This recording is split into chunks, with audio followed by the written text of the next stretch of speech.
తాండూరు పట్టణంలోని apple kids play స్కూల్లో శుక్రవారం గ్రాడ్యుయేషన్ డే వేడుకలను నిర్వహించారు. యూకేజీ పూర్తి చేసుకున్న విద్యార్థులకు school correspondent Peramalla Venkatareddy certificates అందజేశారు.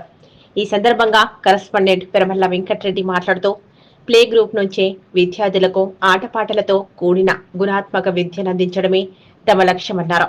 అంతకుముందు చిన్నారులు పలు సాంస్కృతిక ఆటపాటలతో ఆడిపాడారు. ఈ కార్యక్రమంలో ప్రిన్సిపల్ వనిజ, టీచర్లు హారిక, సుష్మా, భార్గవి ఉన్నారు.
చేయండి, షేర్ చేయండి. కోసం ఛానల్ ని సబ్స్క్రైబ్ చేయండి. అలాగే ఇక్కడ ఉండే ఈ గంట సింబల్ ని క్లిక్ చేయండి. మేము అప్డేట్ చేసే ప్రతి వీడియో నోటిఫికేషన్స్ మీకు వచ్చేస్తాయి.